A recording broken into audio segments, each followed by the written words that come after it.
CONCACAF champions cup രണ്ടാം പാദ pre ക്വാർട്ടറിൽ നാഷ്വില്ലയ്ക്കെതിരായ മത്സരത്തിനിടെ ലയണൽ മെസ്സിക്കെതിരെ എതിർ ടീം ആരാധകർ നടത്തിയത് പ്രകോപനപരമായ മുദ്രാവാക്യങ്ങൾ. പ്രീ ക്വാർട്ടർ ആദ്യ പാദത്തിൽ ഇരു ടീമുകളും 2-2 എന്ന നിലയിൽ സമനിലയിൽ പിരിഞ്ഞിരുന്നു. ഇന്റർ മയാമിയുടെ മൈതാനത്ത് രണ്ടാം പാദ മത്സരം മുറുകുന്നതിനിടെ നാഷ്വില്ലെ ആരാധകർ ഗ്യാലറിയിൽ പോർച്ചുഗൽ ഇതിഹാസമായ ക്രിസ്ത്യാനോ റൊണാൾഡോയുടെ പേരിൽ ചാറ്റിംഗ് ആരംഭിച്ചു. റൊണാൾഡോ വിളികൾ ഗ്യാലറിയിൽ മുഴങ്ങിയെങ്കിലും ഗോളിലൂടെയായിരുന്നു അർജന്റീൻ സൂപ്പർ താരത്തിന്റെ മറുപടി. സൗദി പ്രോ ലീഗ് ക്ലബ്ബായ അൽ നസർ എഫ്.സിക്ക് വേണ്ടിയാണ് ക്രിസ്ത്യാനോ റൊണാൾഡോ ഇപ്പോൾ കളിക്കുന്നത്. കഴിഞ്ഞ മാസം റൊണാൾഡോയെ പ്രകോപിപ്പിച്ച് അൽ ഹിലാൽ ആരാധകർ ഗ്യാലറിയിൽ ലയണൽ മെസ്സിക്ക് വേണ്ടി ചാൻഡിംഗ് നടത്തിയിരുന്നു. ഗ്യാലറിയിൽ മെസ്സി വിളികൾ മുഴങ്ങിയതിനോട് പരുഷമായിട്ടായിരുന്നു അത് റൊണാൾഡോ പെരുമാറിയത്.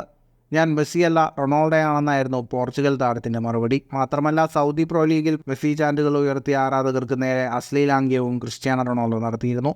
ഇതേ തുടർന്ന് ഒരു മത്സരത്തിൽ വിലക്കും 30,000 സൗദി റിയാൽ പിഴയും ക്രിസ്ത്യാനോയ്ക്ക് കിട്ടി. ഫുട്ബോൾ ലോകത്തെ കൂടുതൽ വാർത്തകൾക്കും വിശേഷങ്ങൾക്കുമായി സ്പോർട്സ് കഫേ ഇപ്പോൾ തന്നെ സബ്സ്ക്രൈബ് ചെയ്യുക.